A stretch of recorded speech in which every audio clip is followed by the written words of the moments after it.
மலை உச்சியில பூத்தைய பிச்சு புவையுங்க கொத்து கொத்தா காய்ச்சைய வெள்ளரி பிஞ்சையுங்க.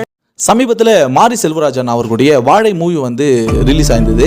அந்த மூவி வந்து இங்கே தான் ஷூட் பண்ணாங்கன்னு சொல்லிட்டு நான் சொல்லுவேன், அதை நீங்கள் யாரும் நம்பிடாதீங்க. அது வேறு இடம், இது வேறு இடம். ஆமாங்க, இது வந்து விழுப்புரம் பக்கத்தில் இருக்கிற என்னுடைய ஃப்ரெண்டோட ஊருக்கு வந்து நான் ஃபஸ்ட் டைம் வந்திருக்கேன். ஆமாங்க, இந்த ஊரே வந்து ரொம்ப யூனிக்காக ரொம்ப அழகாக இருக்குது. சுற்றி வந்து ஆறு, நடுவில் வந்து ஒரு சின்ன அழகான கிராமம். ஆமாங்க, தூரத்தில் ஒருத்தன் கத்தி எடுத்துட்டு விறுவிறு நடந்து வரான் பார்த்தீங்களா, அவன் தான் என்னுடைய ஃப்ரெண்டு.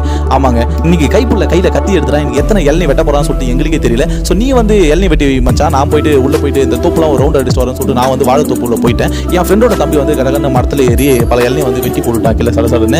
அவனை வந்து பத்திரமா நான் ஏறும்போது எனக்கு ரொம்ப பயமா இருந்தது. சரி பார்த்து பத்திரமா ஏறி இறங்கிடுறா அப்படின்னு சொல்லிட்டு நான் உள்ளே போயிட்டு வாழைத்தோப்பு முழுக்க ரவுண்ட் அடிச்சா ரொம்பவே அழகாக இருந்தது. ஆமாம், சென்னையிலேயே வந்து ஆஃபீஸ் விட்ட ரூம்னு சொல்லிட்டு காஞ்சி போய் கலந்து எங்களுக்கு வந்து கிராமத்தில் போயிட்டு ரொம்ப பச்சை பசேல்னு வந்து பார்க்கும்போது ரொம்ப அழகாக இருந்தது. ஸோ உங்களுக்கு